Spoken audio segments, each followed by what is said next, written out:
whoops, get out of there.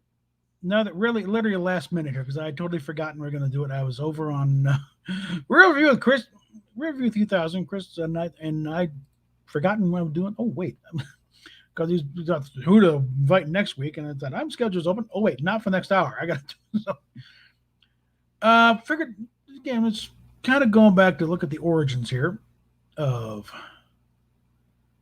the modern fan film. Again, fan film's been around since literally Star Trek fan film's been around since Star Trek itself was still on the air. Kids grab the Super 8 camera, go in the backyard, and start playing like the Kirk and Spock shooting Klingons. The modern version, though, where you start doing the sets and the costumes and make it a little more professional, this is the one that really kind of kicked things off big time. It's really raised the bar, even though if you're looking back on it, it really didn't have much there, but it definitely shot across the bow. Okay, we got to start stepping this up. Going back to Starship Exeter with the Savage Empire. It's granted it's a little cheesy, but it's got a lot of heart in it and showed a lot of people the way. It's, okay, yeah, stop trying to be Kirk and Spock. There's a big fleet out there. Do your own thing. And most people did that. And this is one that kind of said, here's how you do it. So, without any further ado, one thing I do want to get to, assuming we can get the money in order and I can time it up, is I want to eventually show what I consider really the conception point of what became Star Trek. And no real spoiler, I think I've said this before, but I think the point where sperm made egg and created this zygote called Star Trek was that episode of The Lieutenant, to set it right, when Roddenberry suddenly kicking in, running up to network interference on an issue he thought was important, and the NAAC back and said, no, this is a very important episode. We like this, run this, and they wouldn't air it. And it's about less than a month after that episode was not aired that he worked up the original format pitch for Star Trek, because it was like February 20 something. Like we're really just at about 58 years since the time that episode was supposed to air. And it was just the March 11th of 64. Less than 2 weeks after it was when he put that initial pitch for Star Trek. Because he realized he wants to take care of these issues. He should do what Jonathan Swift did and set it off in little talk about, Lilliputians and Winans and other type of thing, and it'll sail right by the censors. Yes, but the smart audience will get it. So, without any further ado, let's just get into it here.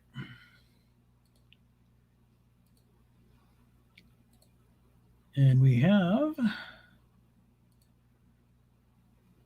go max screen on this thing. You can see everything else. Whoops. I also got to mute that because I know I was so nuts. Wrong one. There we go. Yeah. Hold on. You need to keep me in the corner here somewhere, so I'm just rebroadcasting. Okay, so well, that followed all out of the way. We will go to Starship Exeter, the Savage Empire.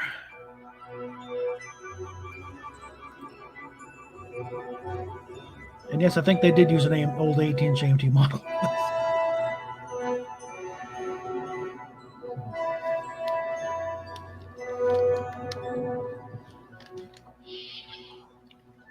Captain, sign this report, please. Thank you. Lieutenant D'Agostino, sir. I transferred from the Yorktown last week. Bridge to Captain Garrett. Come in, Captain Garrett. Welcome aboard, Lieutenant. Thank you, sir.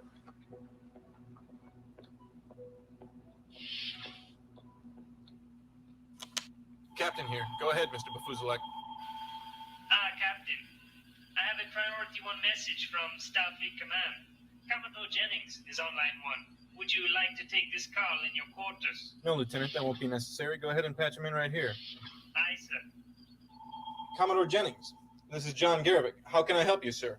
Captain Garabik, this is an emergency situation, so my apologies for dispensing with formalities. Are you familiar with the Lexington's course during the last few weeks? Yes, sir. I believe they've been on a survey mission in Sector 113. That's correct. However, just 2 days ago, the Lexington's crew mistakenly This guy reminds me of Stuart deadly Foley. strain of the Put a ball Canopus there, but plague. They were given orders to head at a maximum warp to the no Epsilon offense to Indy Stuart. system. Epsilon Indy. That's the Andorian star system. The Andorians have successfully synthesized the cure for the Canopus plague. 10 hours ago, the Lexington achieved orbit of Andoria and attempted to contact their planetary council, but there was no reply. How can the Exeter be of assistance, sir? Well, I know the Exeter was launched only a few short weeks ago and that many of your crew are fresh out of the academy. But the truth is your Starship is the only one close enough to the Epsilon Indy system. Therefore, your orders are to orbit Andoria, beam down to the landing party, and discover why we've lost contact with them. But above all else, you're to get that medicine to the Lexington. Are you and your crew up to that, Quince? Aye, sir. Very good, Captain. Good luck to all of you. Starfleet out.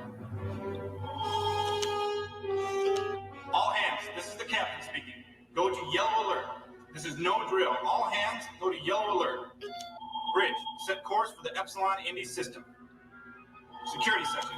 Cuddy here. Organize a team for landing party. Be ready standing by in the transport room at 19:30 hours. I'm on my way to the bridge. Out. We're here. Let's go save some lives. Damn it. Get out of my chat. There we go. Okay.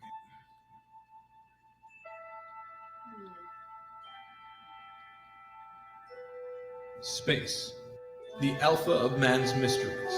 This is the new odyssey of the Starship Exeter, a 5-year mission to patrol the Federation frontier, to explore worlds untouched by the eyes of man, to brave the darkness of the last vast unknown. Paramount Plus has me.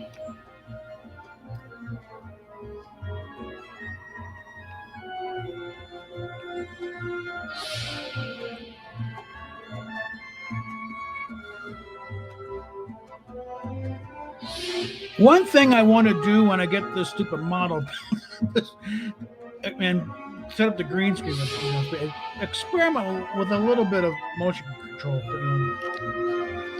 Do some proper flybys.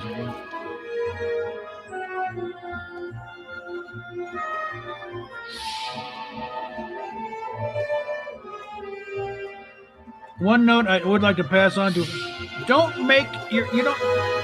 If your opening credits are this bloody long, I'm going to chop it down. I want to get to the story. Okay? Yes, you know how to do the graphics on your editing program. Good for you. Move on. Stardate 4943.5. Captain's log. Captain John Quincy Garvik reporting. Planet Epsilon Indy 4, home of the blue-skinned Andorians. Here the Exeter has rendezvoused with the USS Lexington, whose crew is infected with the deadly Canopus plague. We are beaming down to attempt direct communication with the Andorian Planetary Council. Our mission? Obtain the Medulite 7 compound, a drug manufactured here on Andoria, and the only known cure of the Canopus plague.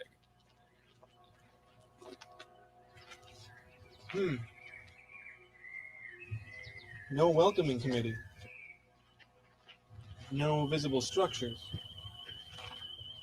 Mr. Bafuselek, are we near the main government complex for this area? I believe so. If I remember correctly, this is the only government complex for the 12 surrounding provinces, Captain. No people or buildings. No, my people have always built their dwellings underground, so as not to disturb the delicate workings of nature on the planet's surface.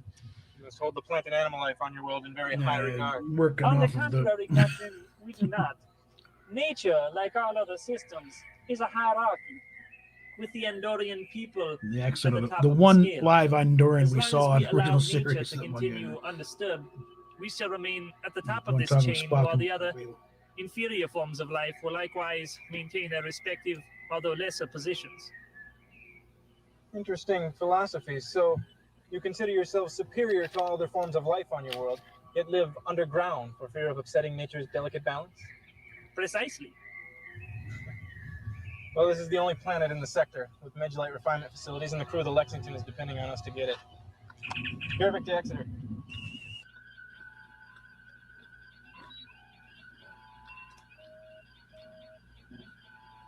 Commander, message from the surface. I think it's the captain. You think it's the captain? Our beam down coordinates How long have you seem been to working correct. communications with her? Maintain standard orbit and stand by for routine check-in. Very well, Captain. Here we go. Status. Mr. Cuddy. I could sure use a cup of coffee, Quince. Anything on your tricorder? Normal class M planet readings, abundant vegetation, small life forms, nothing unusual. Wait, I've got larger life forms. What is it? Cold-blooded, reptilian. They're coming this way. Captain, there are many predatory species on the surface of my world. These appear to be liftors. Liftors? 9-foot man-eating lizards. Where's the entrance to that underground complex? Come on.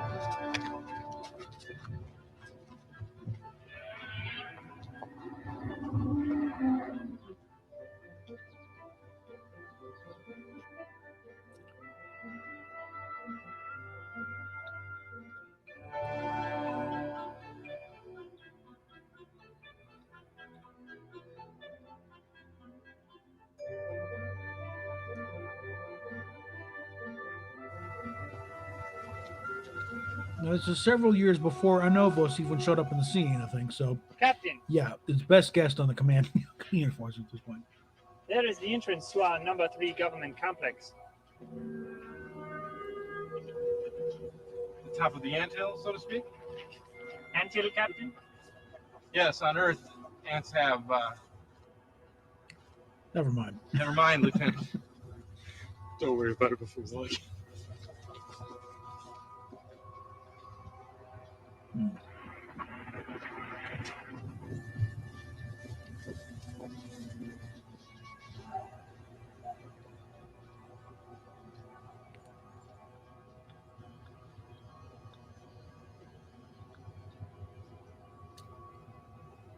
They did a pretty decent job on the Randorian. It's pretty consistent with the original series.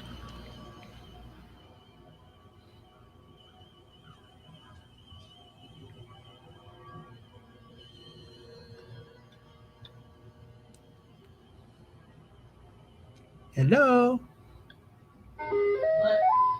Hello. Avon calling.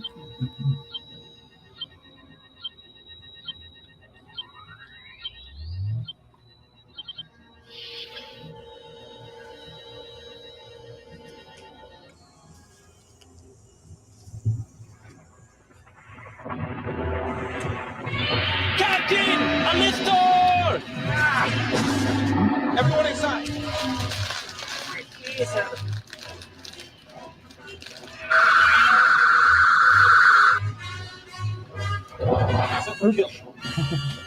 Fire!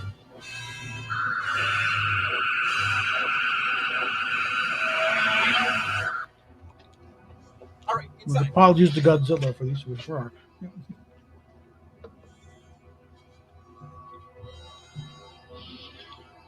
Number 7 to number 6. It is just as we expected.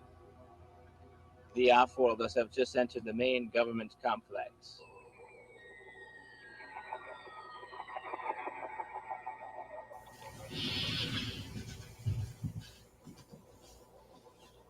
Strange.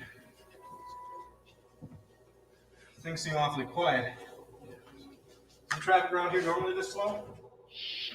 I am somewhat unfamiliar with this particular entrance, Captain. However, you are correct. The complex does seem peculiarly empty. Simple yes or no will suffice, Lieutenant. Mr. Cuddy, how far underground are we? Our tricorder reads we're 1,500 meters below the surface. Garvik to Exeter. Captain Garvik to USS Exeter. Come in. We must be too far underground for the communicator signal. All right, everyone stay alert. It's probably nothing, but I don't want to walk into a trap. Mr. Too late. You take point. Haley, you watch your back. Yes, sir.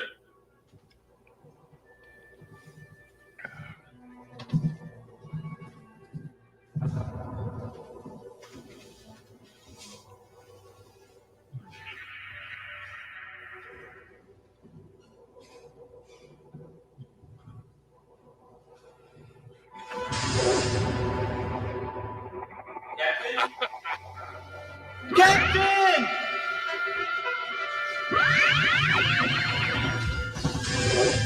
Scratch one red shirt. Captain! Elizabeth, vaporized. Oh, that's why there's that black by smoking penalty action. Captain, Haley's been vaporized. You said that right. It looks like a disruptor discharge. What was that? It's a force field, Captain. Stand clear. I'll try my phaser. No, you don't. Trapped. I'll have you know in just a second. No, get back to the surface. You've got to warn the Exeter. This whole thing is a setup. Now go, mister. That's an order. Aye, sir.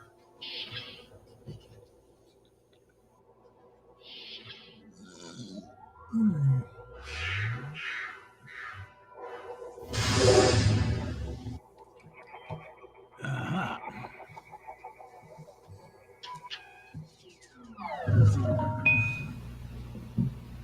Okay.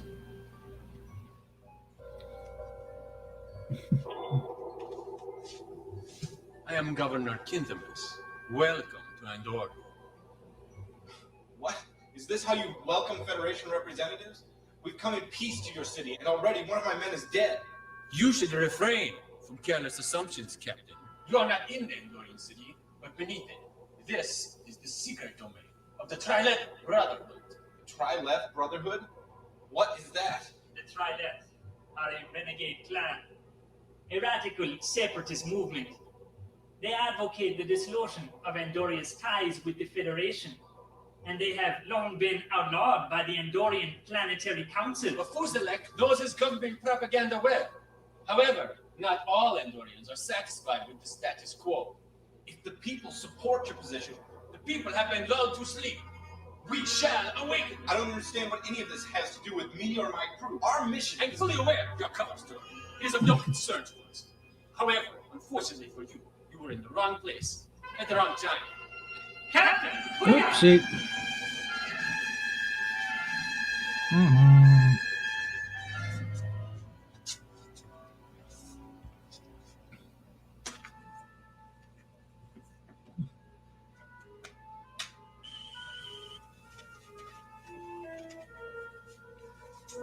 Okay.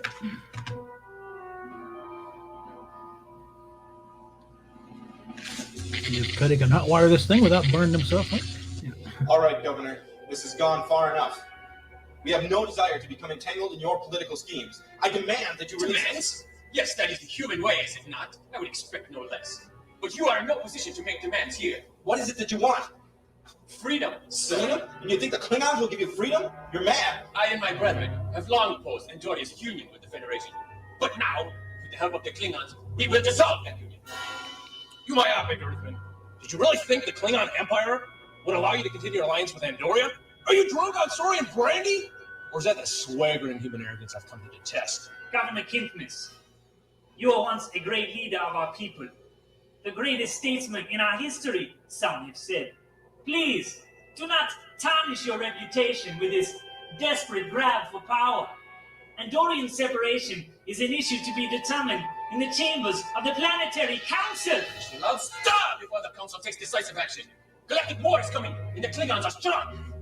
Fuzilek, if we join with them, we are short position in their growing empire. The Klingons do not make alliances. They impose military rule. Planet after planet has been subjugated, plundered, and oppressed by their savage empire. If you continue... Lies! All lies! You insult me with your Federation propaganda. The Klingons are a race of honor. The only thing that you honor is your lust for conquest and for blood. If Kinthemus supports an alliance with us, we'll dissolve the Planetary Council and set him up as the military governor of this planet. When the Federation is finally conquered, things will not go so well for you and your kind, Earthman. We're not here to make or break our alliance with the Andorians. We've come for much-needed medicine. Medicine? Medicine is for the weak. We Klingons see no need for it. The strong survive, while the vulnerable and sick pass on into There's the bones of a good Whatever finger is going necessary there. to make them tough. Use Take another the pass humans here. away, but Fuzilek will cover me. Very well.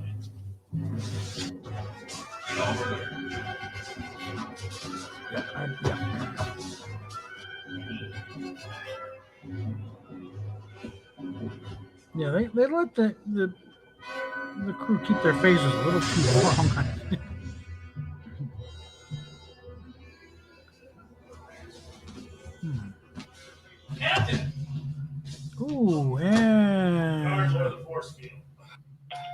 Garrick's been run through the ringer. Engage the force field. Oh, you think you are strong, Earthmen, but you are not. This was only the beginning. Guard, watch the prisoners until I return, but do not listen to what they say. These Earthmen are full of deceit. Yes, Commander Jim. Captain, are you all right? A bit bruised, but I'll survive. There are Klingons here. They probably have a ship in orbit. Yes, I've been thinking about that. Hmm. They must have been jamming our communications, preventing us from contacting the legitimate Andorian authorities. If there is a Klingon ship up there, why didn't the Exeter detect it? Latest reports from Starfleet intelligence indicate that the Klingons may have acquired cloaking technology. If there's a cruiser up there, we've got to get our communicators and get back to the surface to warn the Exeter. There's got to be some kind of way out of here. Not likely, sir. With that Klingon out there. The contrary. He may just be our ticket out of here. Okay.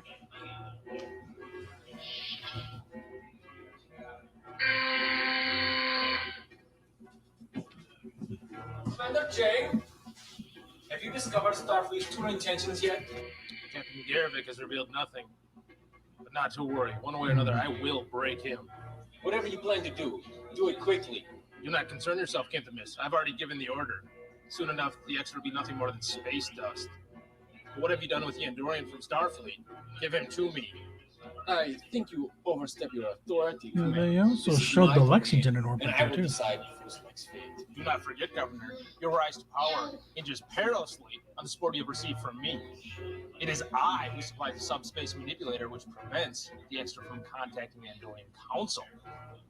I think you're the only one watching something. Again, I mainly do this for the repeat today. I don't. Control them. Hey out there. You, Klingon. Is your father as ugly as you are? Ooh. Hold your tongue, Earther.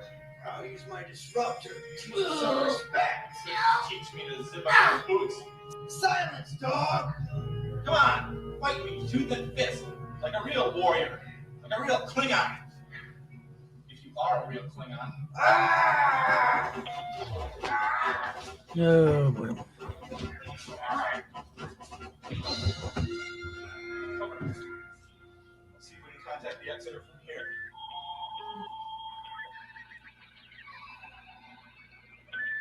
Well, they didn't. You forgot the other ship.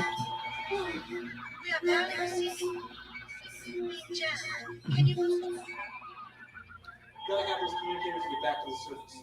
We'll try to escape without incident, but if we have to, don't hesitate to use force. Understood, Lieutenant? Aye, sir.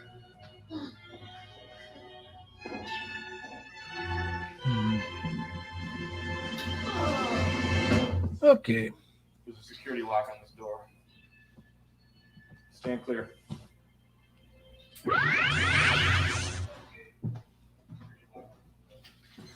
Our phasers and communicators. Whoopsie.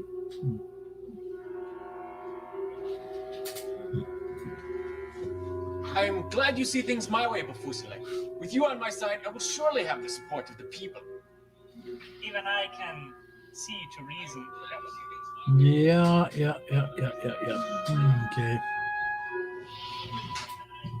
Did you hear that, Captain? He's a traitor. Follow me. We shall see. Guard! Guard! Report at once! Why didn't you interrupt the force field? Commander, the prisoner statement escaped. You fool! Sound the alarm!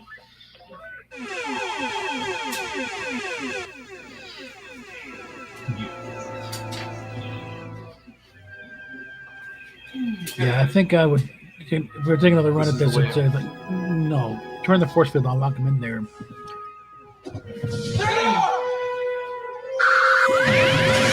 Whoopsie. Ow. That's gonna hurt. Security Chief's log. Stardate 49844.6. I'm trapped in the turbo lift. My efforts to override the control panel have all been futile. The last I saw of the captain, he is trapped below in the caverns. I'm concerned for his safety. Security log out.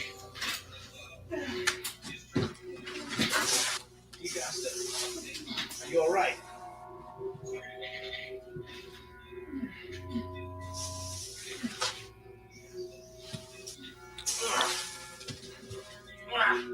Stay there.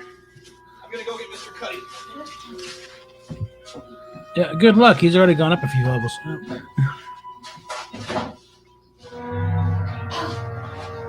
Number 3. Yes, Commander. The passage is blocked. Cut them off at the entrance. Move the hell away! Whoopsie. Wait, Earthman. Turn around.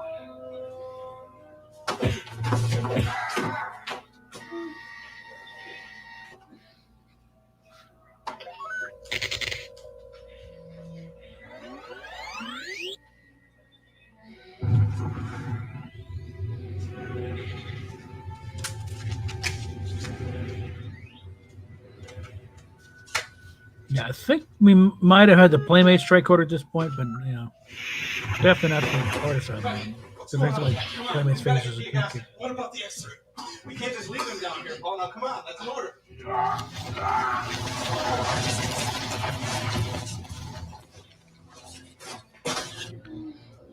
Sir, we can come back tomorrow. Our first priority, with all due respect, is to get up to the surface to warn the ship.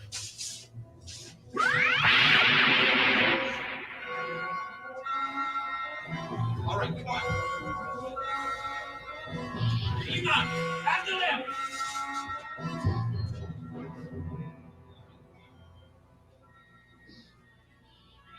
Lucia, here's your opportunity to prove your loyalty to the Trident Brotherhood. Take his phaser. Destroy the human. Okay.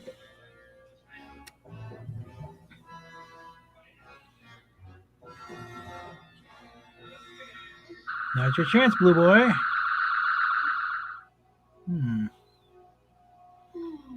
The slightly crazed look in the eye.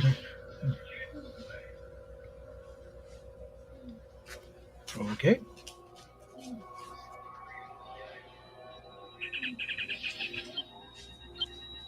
Garvik to Exeter.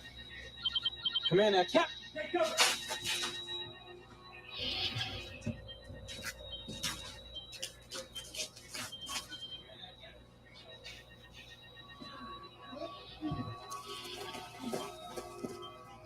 It's the most part. This is pretty good for a first run at a thing here.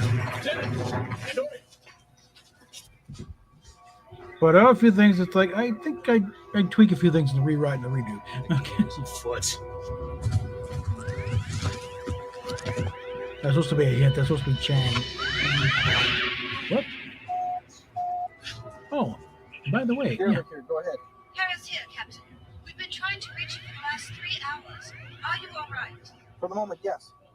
Commander, we have reason to believe... just ignore the disruptor fire going on behind me. We have already encountered it, Captain. It is periodically uncloaking and making brief attacks on us. Commander, look!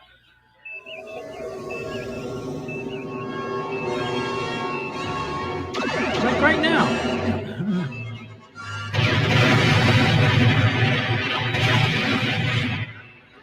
What's happening up there? It's all right, sir.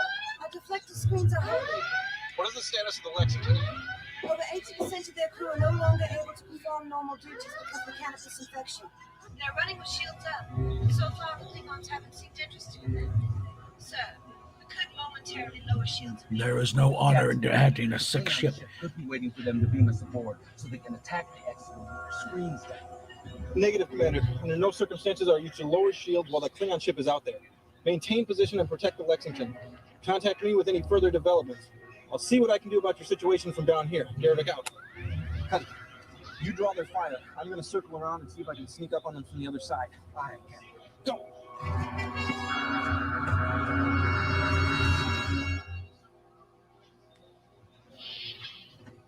Okay.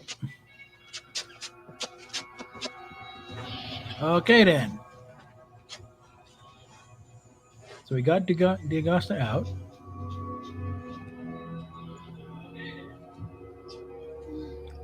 So no, Bufuzalek is not a traitor. Yeah.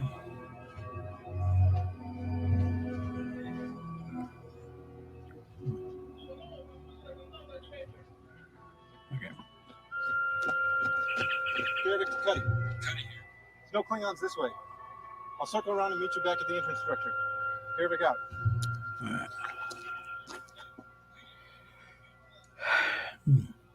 Like I said, this is pretty good for a first run, and again, given the time period, very few resources to draw on. There wasn't one Novos. They didn't even have a full. They had like a couple of pieces of corridor and a command chair and maybe a console. Okay, the full bridge would come later. Look out!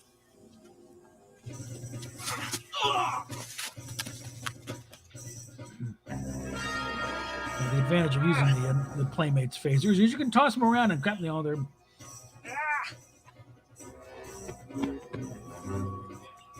They refer to in the proper as crapazoid things. They're definitely stunt phasers because they're made to be used, be played with by 10-year-olds. So. What, your ship up and fire on us while our shields are down? So much the better. I'll kill you here rather than in space.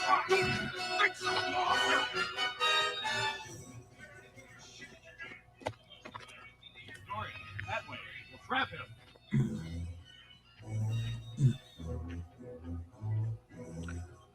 That's a good thing. They haven't gone overboard with the music. Not everything is stuck to the gills with the soundtrack stuff. And more or less appropriate sound clips. Number 7 to number 6. Number 6. We've trapped him. Oh, that hurt. Oopsie. Whoops. That's coming out of your pay, buddy.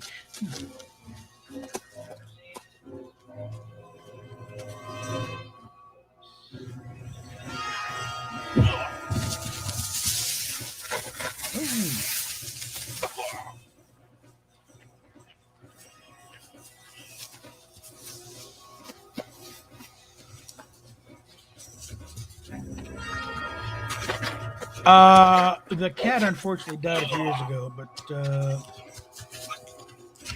I think we did this Tressarian intersection a while back. I'm trying not to repeat myself.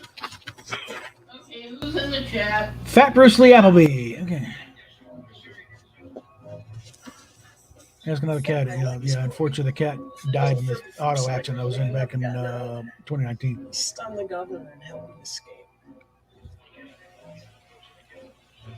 Again, he was getting pretty old there, so there's probably a bit of a mercy in that case.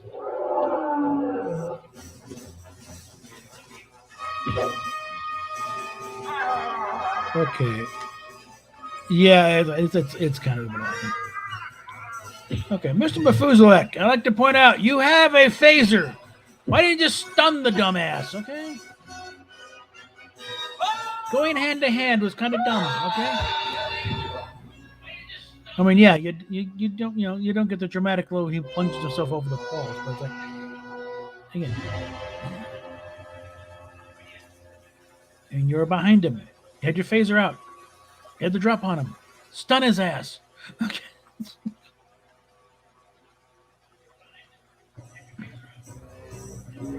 So yeah, there's a few things that definitely rework. Oh, come get some.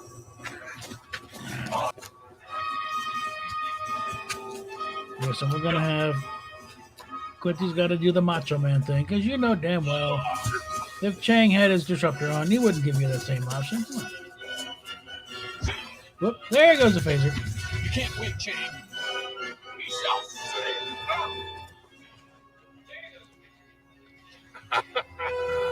Goodbye, Earth, man.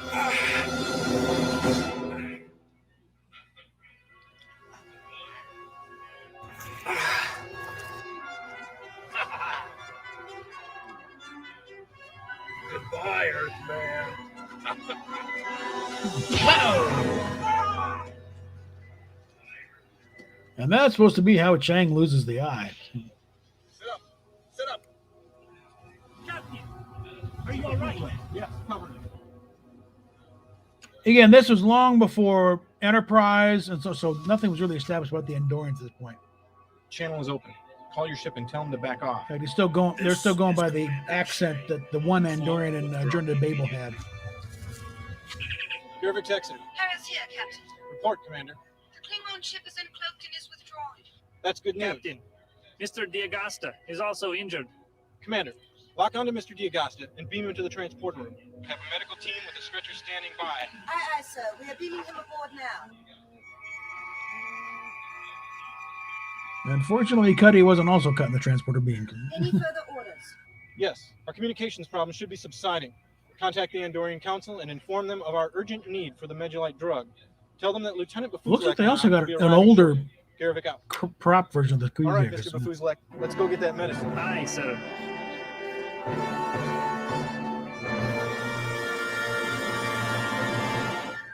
Starting 4946, Captain's log. After beaming aboard the injured member of our landing party, we were able to obtain the Medulite drug from the Andorian Council. Yeah. Now, back aboard the Exeter, repairs to the damage caused by the Klingons is almost complete. Captain, could I have a word with you for a moment? Bridge to Captain Garvik. This is Garvik. Captain, I have a call from the surface. It's Senator Theron of the Andorian Planetary Council. Patch him through the maintenance station. Because we haven't built the quarters yet. This is the captain. Captain Garvik. On behalf of the Council and all Andorians, I wanted to express our gratitude to you and your crew one last time. Thank you, Senator Theron. And on behalf of Starfleet, may I express my deepest thanks. I'm happy to inform you that the entire crew of the Lexington is fully recovered due to the medicine Andoria has provided. I am glad to know of this, Captain Garvik, and to have put a stop to Gintimus's collaboration with the Klingons. I shall not rest until all of the Trilith have been found out. I'm sure you'll get them soon enough. Yes, we'll hunt them down and kill them like the dogs that they are. Starship Exeter farewell wherever she fares. We will, Senator. Garvik out. Garvik to Cuddy. Captain, How's our young lieutenant? I am returning Mr. D'Agasta back to duty. Dr. Fu has given him a clean bill of health. Very good. I'll see you on the bridge. Garvik out. Captain, it all happened so quickly. I was unable to explain my behavior while we were prisoners in the domain of the Trilith Brotherhood. You see... No explanation required, Lieutenant. I completely understand. You do? Yes, you were just covering all your bets. Yes. No, wait. No. Daniel, no, wait, okay. Captain, wait. Captain, wait. Captain. Okay. All right, you're good.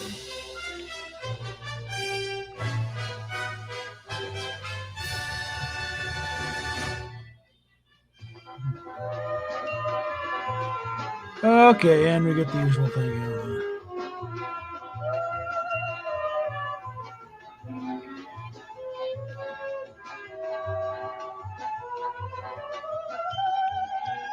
And usual thing, and there's things. And...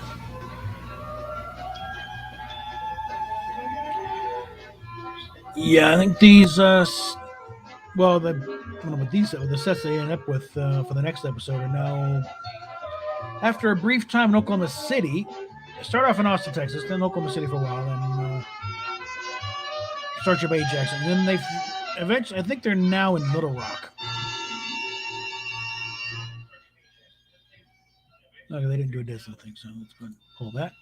Okay, but yeah, the sets they built up eventually have to be in rehab because unfortunately, after the Tressarian intersection, they couldn't have any money to do anything else. I think I forget what the name of the third episode is, but they couldn't go forward with that, so they end up in the storage of the sets was kind of open air, and the water got to them and destroyed quite a bit of them. So, yeah, Wolf in the Fold is that one. Yeah, but yeah, there was a bit of a hunt for well, folks. Hey, who wouldn't want a bridge set if you're around? So there was a little bit of a thing going on, trying to get Starship Ajax got them, moved to Oklahoma City. Vic Mignogna at the time was still trying to get sets for his idea for Starship Continues, and apparently ruffled a few feathers. Oklahoma City at the so that one was, but so next that's me off on the wrong foot for Starship Continues when that finally came along. Oh, that's that jackass. Oh, okay, that's not bad. Okay, it's gonna win me over, but But based on that thing, and also I'm thinking there may have been a similar thing going on with him and Cauley over use of the sets in Ticonderoga for Star Trek Continues. So I imagine that would probably rub Cauley because Cauley's doing his own Captain Kirk stories. Why would I let you do? So I don't know. Now, that may have ruffled the feather or two there, and then of course when Mignogna put out his own edit of Katoomba, that just kind of that's it, you're done, you're on. I wish they would bury that hatchet. All right. Well, essentially immortal because he just jumped from one body to another to keep going. But the way they wrapped it up in Wolf in the Fold, I think that pretty much. Well, they even said no, he's not. Didn't kill him right off, but eventually he's going to run out of energy on his own, and after a while, when he's scattered halfway across the quadrant with this full dispersion transporter beam, eventually he would die. Or at least be so unpowered it wouldn't even be worth it. Although that being said, there could be a tale or two where someone comes across this thing and reintegrates it, and suddenly you got a murder spree on a starship. But yeah, I think that certain things, let that be. Okay, they resolve that. So let's see. We can go ahead and. It's only been about 40 minutes. Let's see if we can. Yeah, it was only half an hour. So, the first one was, the second one was a full hour, but I don't want to go into a double shot here. But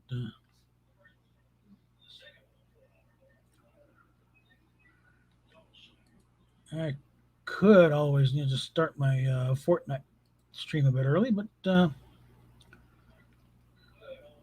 I don't know if I want to get into that, because it does tend to drag a bit. It really drags down the feed. So I'm thinking we'll probably actually just wrap this up here now.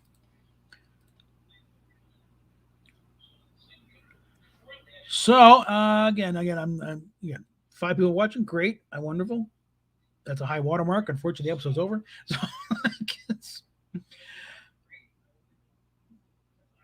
I'm holding to trying to hold to a schedule here. Monday nights, 7:00 Mountain, and trying to be pretty consistent here. So I'm trying to build, so if time comes around, I'm going to try and be here for something. And again, I hopefully before too long be able to get a hold of those DVDs of the Lieutenant and get that episode up there so we can get a look at that. And this is the origin of Star Trek. Believe it or not, a show about the Lieutenant, Lieutenant in the Air Force. Yeah.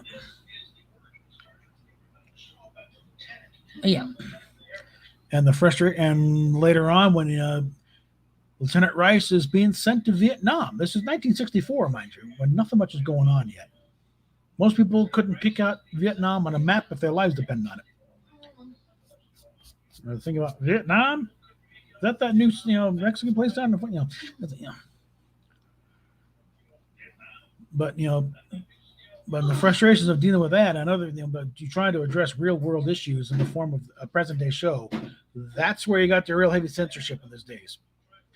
And thinking back, Jonathan Swift got in some biting commentary on all kinds of things in British society, the monarchy, foreign, other countries, British culture, and imperialism, and he snuck it by the censors because he was talking about Lilliputians and Winnins and Biggins and Ligolans, and it just totally went by their heads. But the audience that he was shooting for, they understood it. They picked up on this. I should do the same thing. And then, but within about a couple weeks of them not airing that episode of Lieutenant, to set it right, he had written up the initial pitch for Star Trek with the SS Yorktown and Robert M. April and throwing the guy, Anything exciting happening with Trek? Not really at this point. Just waiting for Lower Decks to come back. Orville will be premiering in June.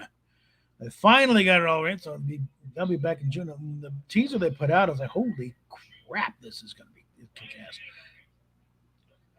So, and again, hopefully, if you got Hulu, watch it. If you don't got Hulu, might want to think about getting it because they need to get some numbers on there to justify getting that show another season. Because it would be a crime if it ends after 3, especially these shortened seasons. So, but right now, the only Star Trek thing I'm looking forward to is Lower Decks. I am seeing encouraging things from what's happening with Prodigy. So I might get back in and start binging that and getting caught up on that one. Because if nothing else, just the picture of Admiral Janeway with a Tellarite that looks like a Tellarite.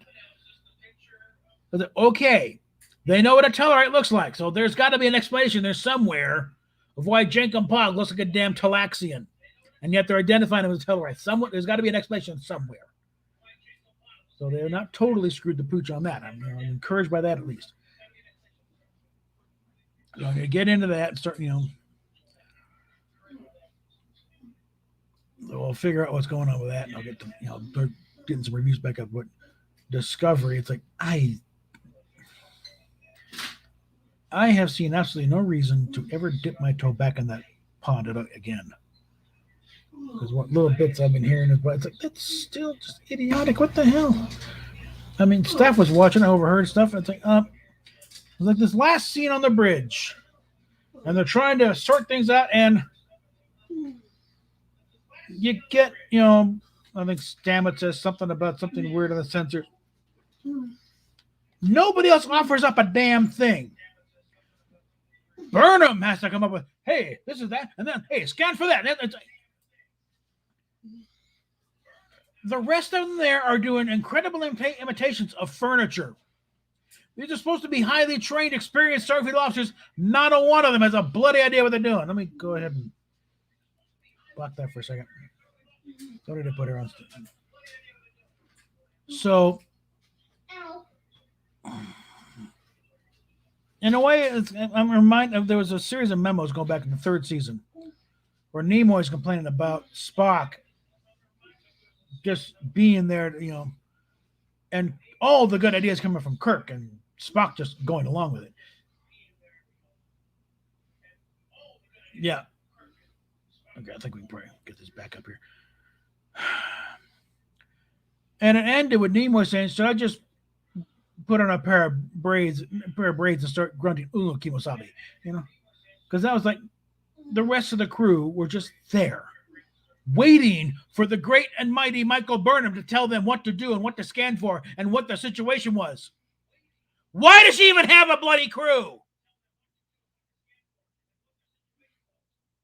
Just get her off the ship. Let her do it all. She's the bestest ever. And the ship is the best. I heard about the thing about, how that when that idiotic, the computer gained sentience and disobeyed an order. On my ship, computer disobeys an order, it's going to get reprogramming with an axe it's never going to forget. We'll put everything on manual at that point and get that piece of crap off my boat. Okay. When everything is relying on the ship doing what it's told, and the computer says no, In fact, I think that issue was addressed in this rinky-dink little space opera show back in 6-7. That episode is called The Ultimate Computer. So it's like, no, 1,000 times no.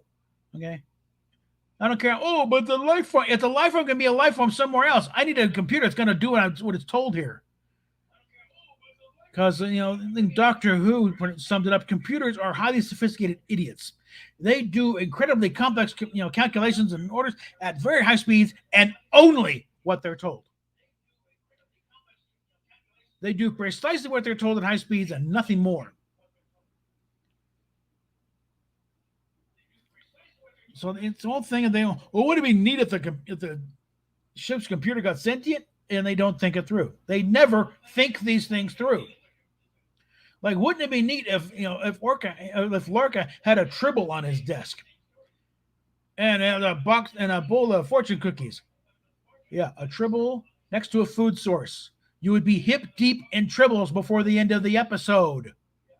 They don't think it through. They've never thought any of this stuff through. And whoever was on Polygon, he's more crying, less logic. No, we've got enough crying on this show for 10 seasons of other. It's like, no, there is no logic on this show. The examples I said, what about when Kirk was, died from the theater and he was almost crying when Edith Keeler had to die? Yeah, and you kind of missed the point of that is despite his feelings, to hell with your feelings, Kirk. Edith Keeler has to die. I missed the whole point. Yeah, she still's got to die. Sorry. And even in Harlan Ellison's version, where Kirk says, "The hell of it, I want the woman I love," Spock, and so logic and reason still wins the day. It still has to end up with Edith Keeler becoming road pizza in the middle of Fifth Avenue. Yeah.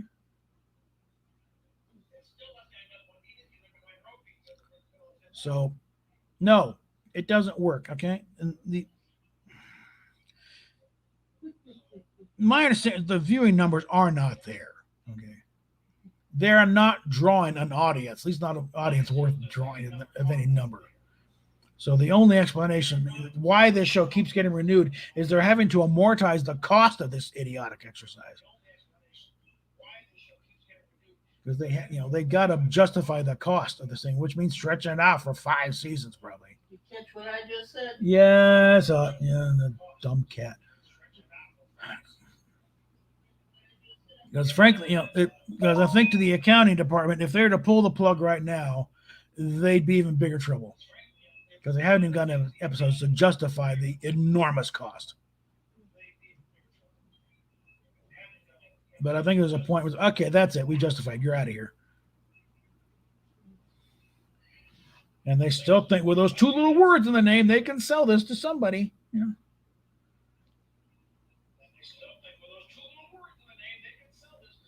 I think just the fact that, as far as merchandise, it took quite a while for round 2 to start putting out models. And then the only one, it's like you got little 2,500 scale, of like the Shenzhou and the Enterprise and 1 or 2 others. It took forever for those to finally come out. And the only one that got any kind of traction is the Enterprise, which is when they put out with the bigger one. That's it. So that's only because it's an Enterprise, and it is a damn good design. So it's not the Enterprise in my book, but it, Mm-hmm. Like I said, I got one of the smaller ones. I'll be getting a bigger one, but it ain't going to be the Enterprise. And I'm of the opinion that this design would have been what if the show Enterprise had gone on a little while longer, and we got to see the first Daedalus class, it wasn't going to be the tennis ball and beer can design. Sorry, there's a reason why it was rejected in '64. It doesn't work and this needs to be a hero ship coming. So I think Berman would not have been talked down from that list. No, I don't care about that model in Cisco's office. That's not going to be our Daedalus class. This has to be a heroic looking ship. We're needing to bridge the gap more between the NX-01 and Kirk's Enterprise. So I think you would have gotten something like what John Eves did for the Enterprise in Discovery. Because there's a lot of callbacks there, and it looks more of a transitional thing, leading along that thing, And in that respect, it works. Not at that size. No way in that size. That's totally out of scale for that, totally out of whack for that type of ship. But that's kind of where I'm going, when I get the larger version of the Disco Prize, is I'll have it and it'll be right now, and I'll compare it with the old 18-inch AMT model, which again I don't call the Constitution class anymore. There's too many differences. However, it is screen accurate to the Constellation. So put those two together and a few other factors like the lower registry number, and you get an earlier class of Starship. I have dubbed it the Bonhomme Richard. Bonhomme Richard. For those who don't speak French. I don't speak French, but that's kind of a deep dive into fan lore, but it's like, but that would be because it is a slightly chunkier version of, because the Constitution class is slightly sleeker. It's a little bit longer if you go by the bridge module. The angle on the side of the secondary hull is a little different. The way the nacelles connect to the struts and everything else, there's plenty of differences there. Enough to justify being a different class of Starship. And I'd say it's like aircraft carriers.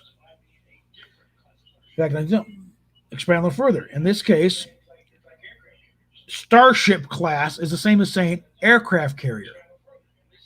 The named class is when you start getting picky. Nimitz, Kitty Hawk, now Gerald R. Ford class.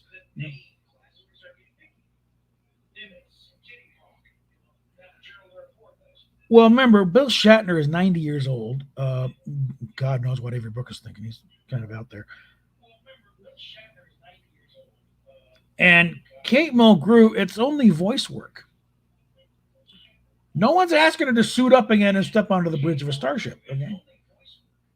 And she'll do voice work. And I think it's a good thing of her quitting smoking is her voice is still pretty close, pretty much the same as it was back on Voyager. Patrick Stewart, on the hand, sounds like he's in his 90s. He's only in his 80s, actually. But I think that Doctor Strange trailer, and you hear that, I think we should tell him he's sounding really, really old. He has hit that wall where the years are catching up. When they announced Picard, he was still pretty much his old thing. Yep, and Jean-Luc Picard is back. But then, okay, it's going off a cliff now. Yeah, in fact, we got the patches, mission patches for that mission. I can't reach it, but it's back here in a box. Where are they at? They're one of the boxes of the model. Where the model boxes? Yeah, I stuck them in there. They're safe for him.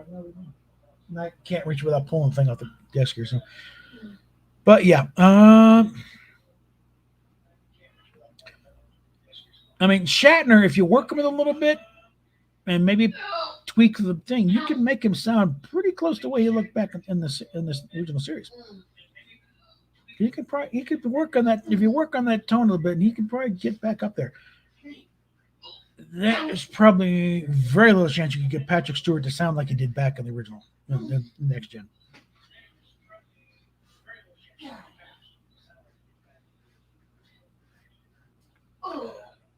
Well, I think with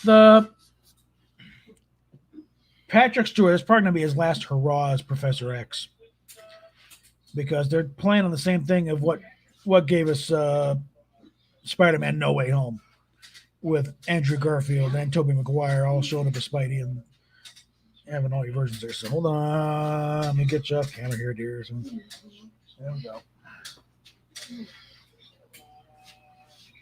Okay. Okay. Hang on. What? All right. You don't need to do that. Oh, come on. Fine. I'll get your butt out of there. Steph just had to come over and dig up one of the patches.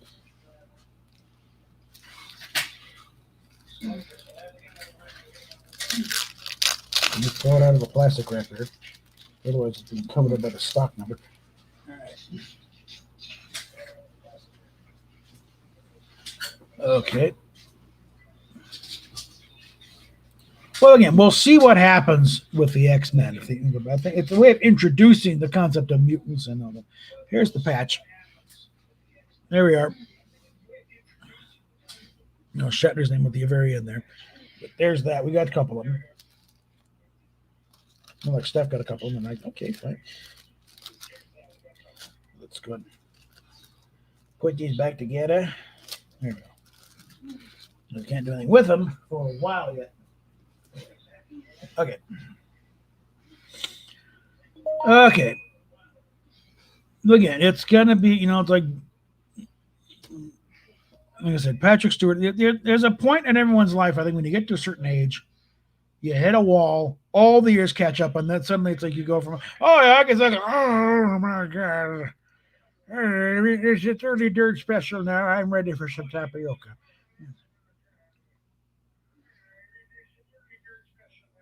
Now, Hugh Jackman, he think he'd love to be in the movie, but he can't handle the workout routine anymore. It's too much of a killer. You know? And also, there's the nitpicky thing. It's like he's always been too damn tall. Wolverine's supposed to be 5'3". That's kind of the whole thing with the name. He's short, feisty, but will take on anything. It's like Wolverines take on grizzly bears and usually win. Whereas Hugh Jackman is 6 foot. Exactly. Now it worked because Tyler Mane playing Sabretooth was like 6'9". So, and also credit Hugh Jackman as he went a little extra research. They wanted to, no, don't read the comic. He went and read the comic books, talked to fans. So he tried to sneak in as many bubs as he could. And a couple of them got through. Like at the top of the Statue of Liberty. Oh, no, bub, we're not through yet. I don't know. If I wasn't so beat up and decrepit myself, I wouldn't, because technically I'm a few inches too tall for Wolverine.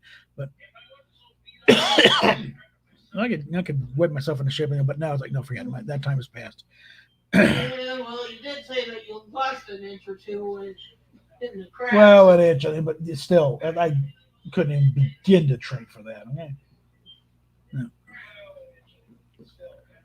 I don't know. I'm sure there's some short shit actors out there who could, give a shot. There's not any big name. You get a few names elsewhere, but I think Wolverine. You might want to do the Richard Donner thing. I want to look on the screen. I don't want to see Sylvester Stallone as Wolverine. I want to see Wolverine. That's why they didn't cast Sly or Robert Redford as Superman. He doesn't want people going to the thing and it's Robert Redford in a Superman suit. No, he wanted to see Superman.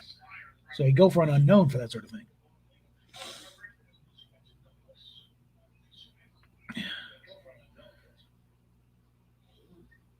Maybe, but Eric Bana still did, and he's already done the Hulk thing. I don't know if he wants to do this thing again. Okay. Like I said, that's a case of I'm willing to sit back and let them make their, and then I can criticize them afterwards. Okay. Let them put the names out, and I'll be part of the reaction. No. Cite the reasons why. Hang on. Radcliffe, no. I think Radcliffe is also too tall, but also he's too wiry. He's too skinny. Wolverine needs to be a short, stocky guy. It's like if you've ever seen Slapshot, the guy who played Dr. Hook, the thug, wild eyes and the big, that was John Byrne's model for when he was drawing Wolverine. When he came on and started doing that, was his model for it. That's how and that sort of guy right there, just a snarl. Because this idea of a typical day for Wolverine and why you don't cross him. Slapshot, it's a 70s movie. It's the movie in the 70s about minor league hockey team. Funny film. Paul Newman, but John Byrne had a typical, the thing of what you don't want to cross, because Wolverine could be sitting down there at the kitchen eating breakfast. Kitty walks up, says something, hey, morning fuzzy, at the wrong tone of voice. Snick, guts her, and then just sits and gets back to, sits back down to eat, finishes breakfast cereal. That's Wolverine. At this snap. Look at my comment. I know. I think Scott Conn still be able to, maybe. I don't know. I don't think he's only 5'3". But you got to go by more than his personality is not such. I don't think he'd be able to play Wolverine very well. Are you kidding? No, I'm not kidding. There's one thing Hugh Jackman did get right. He got the attitude, Scott Conn has the attitude. he can be a bastard, but he's not that gonna. No, not the way. The one thing Hugh Jackman did get right. All you have to do is hang around his dad for a while. Well, they've already got James McAvoy. If they really want to go weird, but I'm not going to get into the fan casting thing because it's just too wild across the. I bet my big thing is they shouldn't have the big thing about recasting. They were going to treat these roles like James Bond. Okay, someone ages out or gets too expensive, you recast them and move on. I think Chadwick Boseman recognized this about Black Panther. He would not want them to just kill the character. No, recast. The character is too damn important. It's a black role model right there. You don't, it's bigger than him. These characters are supposed to be bigger than the actors. So Chris Evans doesn't want to play Captain America anymore. Okay, fine. Give Channing Tatum a call. He's old enough now.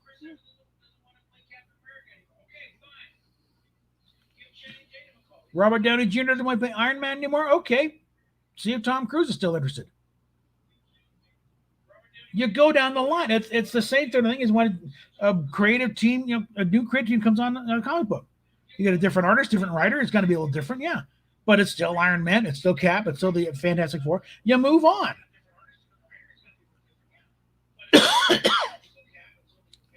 Killing these characters off just because the actor's not available is stupid. It goes against what the idea was in the first place. So we've lost Chadwick Boseman. God bless his soul. Bring in Wesley Snipes now. Okay, he's been wanting to make he was trying to make a Black Panther movie for decades. Now's your chance. Here's his chance to rebuild his career, just like they did with Robert Downey Jr. Now, remind you, when Iron Man came out, nobody would. The most Robert Downey Jr. did at that point was a season of Ally McBeal. And I think it was on SNL for a while. So you want to Wesley Snipes get a chance to hey, okay. Now's your chance to play T'Challa. Okay. He's still in shape. He can still do it.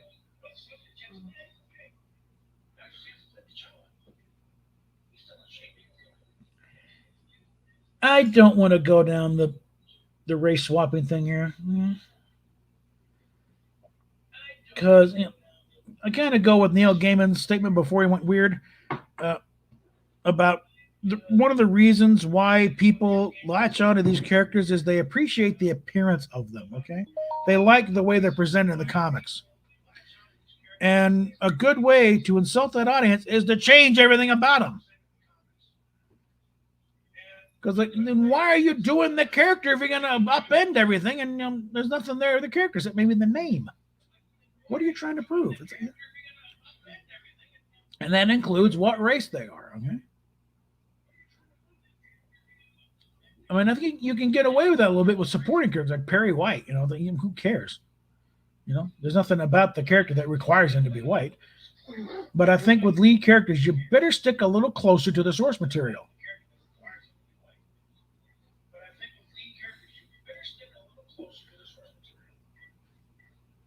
And there's also plenty of black characters out there. You don't need to start race swapping them.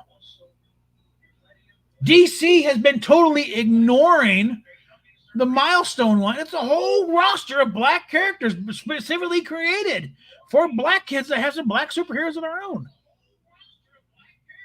They don't need to do a black Superman. You got Icon there, okay? For God's sakes, and they already own them. It's a part of DC. They even had a crossover with the DC of the Milestone universe. Remember Static Shock? I'll tell you, a lot of black folks are getting sick of this stuff.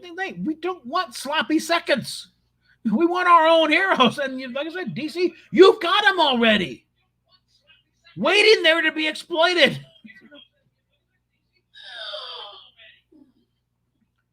I mean, even Michael B. Jordan was saying, no, he's not playing a black Clark Kent. He's got enough sense that no. Because he will be labeled as the black Clark Kent. He ain't going down that route. But he also knows enough about that there is a black Superman character that you can do that if they really want to go that route. Well, they did.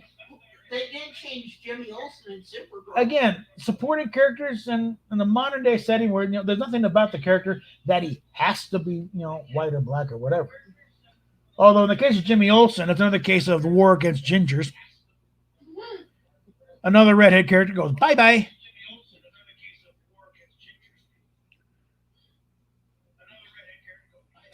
Well, again, I'm a little on the fence on that one because I haven't seen the Spider movies really. I saw the beginning of Homecoming, but I've seen enough. She's a nice enough character, and they did get around. She's not Mary Jane Watson, so they still had opening. But again, that's also a lot of copyright stuff because it's like with Discovery and the 25% different thing. That they do the same thing with Spider-Man stuff. And so I haven't even seen Zendaya as whatever. Well, yeah. Like I said, that's her MJ character in the Spider-Man movies. I did like her as Chani though. Yeah, well, she's not bad. God, I love her as Chani. And she's legal age, so we can grow. She's about 25. So, but actually, there's a couple characters from the Foundation novels that are actually not only race swap but gender swap. Well, again, that's the setting. And it's like, is there anything about the character where this situation where it's like you can't this type of race would not work? It's like, in a far future thing. Who gives a rat's ass? Unless you're doing a story specifically about racial segregation thing, then it's like it really doesn't matter diddly squat on that sort of situation. I mean, Asimov wrote the thing in the 40s and 50s. Okay. 50s actually. Yeah. Well, it started off. Novel came out in 50 something. Yeah, but the short stories were earlier than that. So, yeah. And at that point, you're going to write what you know. Okay. And unless Ike was spending a lot of time up in Harlem, he's not going to do a lot of black characters. He's just going to pull it.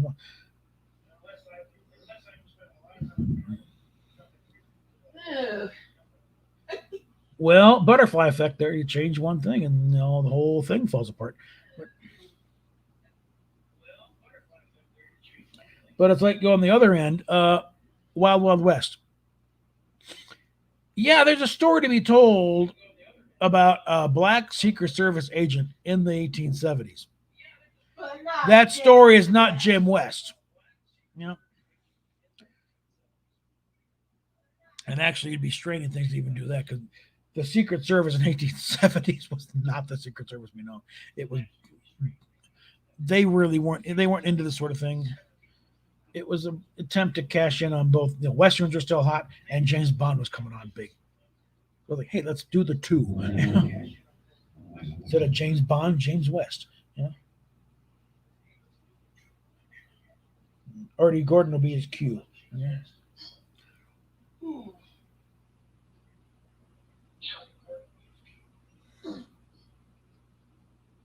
You were one of the very few, Daniel. I guarantee you, even the cast members didn't like that. Okay. What? He liked Wild Wild West. It explains a lot, actually. No, that one. Yeah.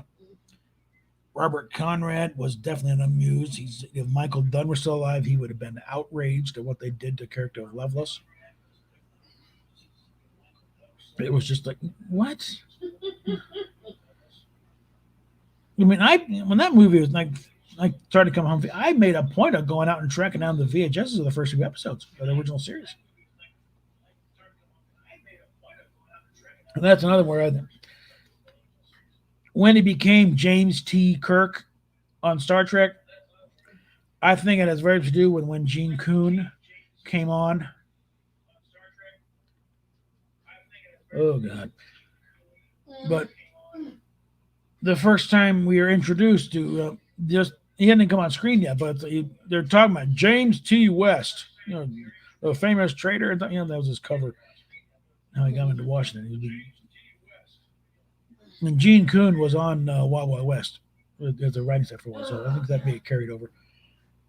But also, I think it's just because also, again, a few weeks ago I ran APO 923, and the big dash and hero on that with Roddenberry show was James T. Irvine.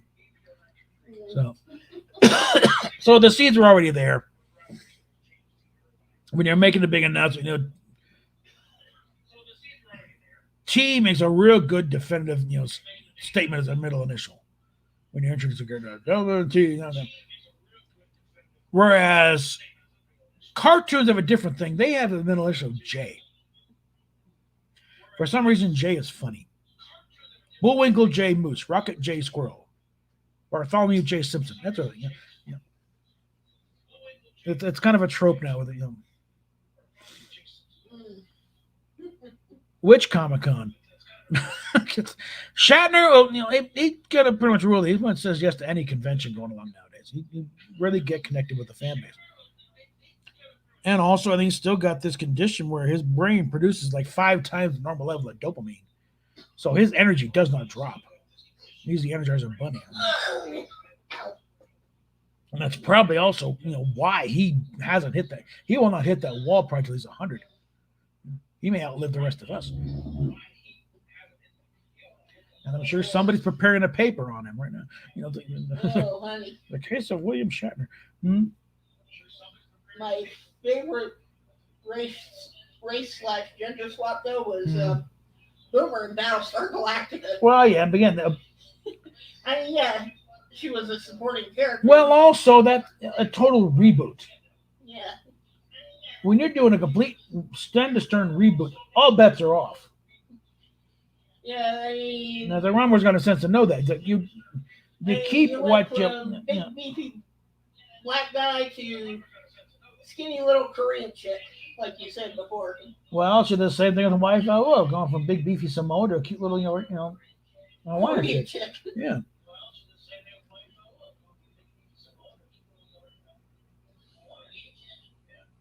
Mm-hmm. Yeah. In fact, they did the same thing with Chin. Yeah. Except for, in that case, it was just the race. Well, just younger. Yeah, because Chin was a big burly guy. Chin? Oh, yeah. Yeah, and he wasn't that big. He was an older guy. Yeah, he was kind of the voice of wisdom on the team type of thing. Yeah, but then we got. Anyway, well, Daniel, you'll be about the same age as Shatner was when he started working on Star Trek. When he did the first pilot, he was about 34.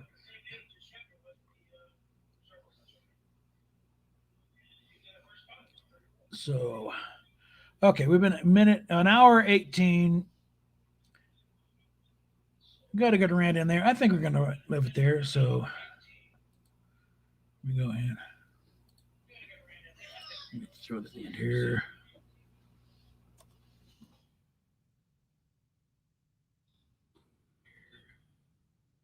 Number 36.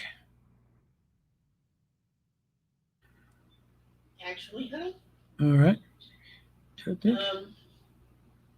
Oh, Jesus. I think I told you about this already. But, All right, fine. I'll fix it later. Okay. Anyway. Yeah, the original Chin Ho's son was on the reboot as Duke. Okay, fine. Whatever. I'm wrapping up. You're not letting me wrap up. Okay, wrap up. Okay, let's see. Wrap up. Shut up. Like I said, I think I'll probably be doing some Fortnite. Don't think I'm going to stream that because it bogs down the feed too much. So let me take a quick peek.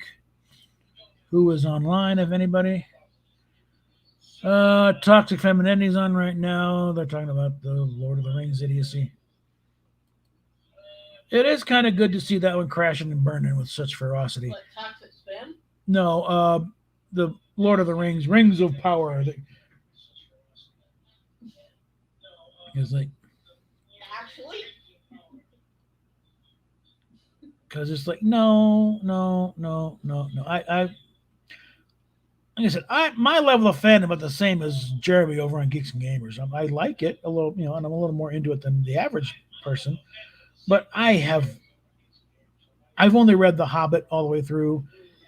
I tried riding, I getting the other one. I got about halfway through Fellowship of the Ring, and I just bogged down. Never got back to it.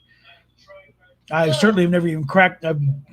I flipped through the Silmarillion in the store one time. Okay, just to see, and that's what that's largely stereo notes. Yeah, I haven't seen it yet, but they do have the trailer for Rings of Power up on. I saw it, and no, because I defer to other expert. There are plenty of scholars. I mean, literal Tolkien scholars who have degrees on Tolkien. I mean, even just from Gary, who just read it.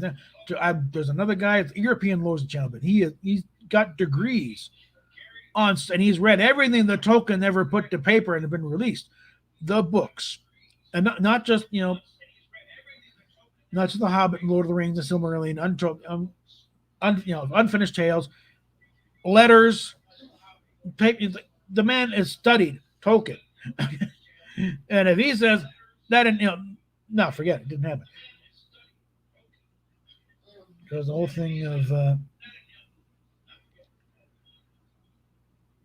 it's like starting off with Galadriel never led troops into battle. Okay, I don't care if the girl's kind of cute. Okay, that kind of reminds me of kind of like Jane Krakowski a little bit, but no. Galadriel did not wear armor. She did not lead. No, didn't happen.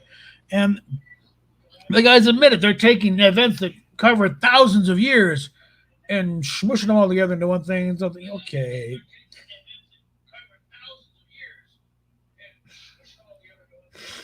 One, now they're making up because it turns out legally they can't refer to certain characters and certain things because especially with Christopher Tolkien now died, and it's like, no, that's it. This is what you're allowed to do, and this is what you're and what they want to do is nope, that falls in the no touch category. You're not allowed there, so they're having to make the crap up.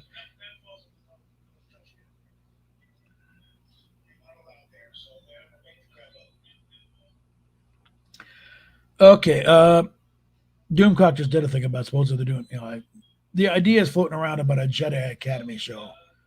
And because they used a picture of Rey in the thing, they were, it's going to be, no, okay.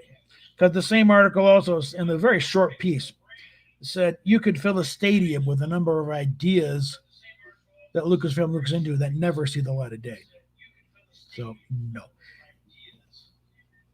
And the actual theory itself says virtually nothing. It says it could be a Jedi training academy. Sorry. And that's it. No names. Certainly not Rey.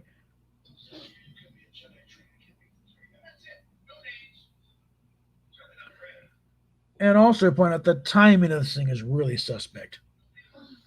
Because this is probably an attempt at undermining Favreau and Filoni at a time when they think they're a little vulnerable because of Book of Boba Fett.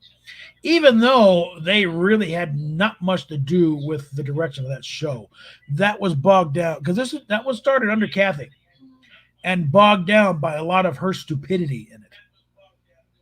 That's kind of why they had to shoehorn in a couple of the Mandalorian. Those were episodes of The Mandalorian for next season that they shoehorned in there to try and fill things out a bit. And again, those are the highly acclaimed. Hey, yes, this is what we want to watch. And then we're back to Boba Fett.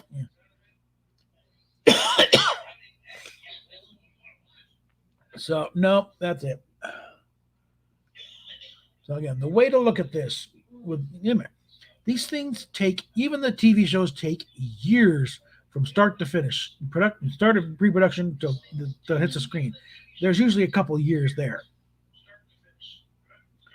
So what we have probably witnessed with Book of Boba Fett is the last dying gasp of Kathleen Kennedy's version of Star Wars. They polished it up as much as they could, but a turd's still a turd, okay? I mean, you got the whatever those aliens were doing the graffiti on the side of the one homesteader's house. The Huddy's runes spell out KK. So that it's kind of saying, hey, this is on her. We're doing what we can here. We're slipping in things here and there. But otherwise, this is the story we got presented with, and it's too late to change it. We got to put it out and get it done. And as far but still going to sequel. They can't admit they're going to overturn it while KK is still on the damn payroll. Let her get gone first, then we can upset the table, okay? But as long as she's still there, she can still pull crap, okay? Once she's gone and the other idiots are cleared out, that's when things are going to happen. Oh, she's doing her best. There's a quota that says she either gets her way or she will burn this nonsense to the ground. Okay, well, again, it's just like, let her get out the door first. I mean, they've been setting up Pablo Hidalgo to be the fall guy for a lot of this crap. And apparently he is gone. I think he's violated one NDA too many. And it looks like his ass is finally gone. But it's like, you can't get anything really done until Kathy is out the door and and her name is removed from the, her little plaque on her office door is gone. She ain't coming back. You can't do any more damage. I mean, she's in her 70s. She can't be out much longer, okay? One way or another, she's going to be leaving Lucasfilm, whether it's feet first or not. I don't know. But I mean, she's never there at the office anyway, you understand. But anyway,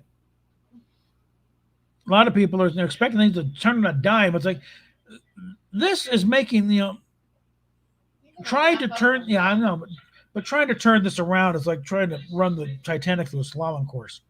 Okay, you better be a very big slalom course. And even during sea trials, the Titanic could not really stop at a dime. Okay, there's still about a half a mile stopping distance here. Okay, honey. All right, so patience, Padawan, patience. Okay. So with that, PayPal link down below, and we will, again, hopefully before too long, I can get those DVDs of the Lieutenant in, because I have looked around and nobody has a complete version of that episode of the Lieutenant up. There's been a few of them. Wait, I don't want that. Forgot I changed files. Okay. Anyway. I gotta do this right. Hold on. There we go. Oh God. Now they're talking so damn much and running my throat out. Okay, so with that note, PayPal link down below. I might throw in some other links because I need to get the Patreon up and going again. And we will talk at you later.